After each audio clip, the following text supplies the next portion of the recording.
बिस्मिल्लाहिर्रहमानिर्रहीम। आज का जो हमारा टॉपिक है ये है इम्पोर्टेंट एमसीक्यूज़ जो कि एक्सरसाइज 1.3% के हवाले से हैं।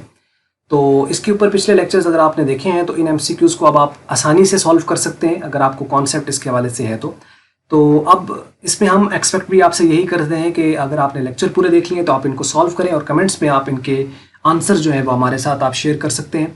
तो करना आपको सिंपल ये है कि जैसे कि यहाँ पे सीरियल नंबर दिया हुआ है और आगे A B C D 4 option है। तो आपका अगर 1 का आंसर अगर ए है फॉर एग्जांपल तो आप लिखेंगे 1 इज इक्वल टू ए, और अगर 1 का आंसर बी है तो आप लिख देंगे 1 इज इक्वल टू बी या 1 इज इक्वल टू सी या 1 इज इक्वल टू डी, जो भी इसका आंसर है। इसी तरीके से 2 का 3 का 4 का।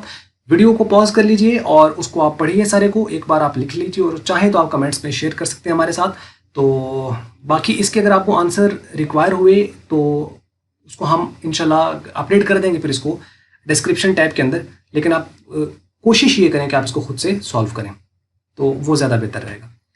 तो आपको 9 तक यहाँ पे नज़र आ रहे हैं, मैं आपको नेक्स्ट दिखा देता हूँ। 15 एमसीक्यूज हैं टोटल इसके अंदर। ये है ऑनवर्ड 15 तक। इसको आप पॉज कर लें वीडियो को, यहाँ पे आप देखें और जो तरीक़ाकार आपको बताया गया उसके तहत आप चाहें तो आप हमारे साथ इनके आंसर शेयर कर सकते हैं। बस ये थी वीडियो। अगर आपको मल्टीपीडिया की वीडियो अच्छी लगी तो उसको आप लाइक कर लें, शेयर कर लें दूसरों के साथ। अगर आपको अच्छी नहीं लगी तो उसको कर दें डिसलाइक। और वीडियो देखने का हमेशा की तरह बहुत बहुत शुक्रिया।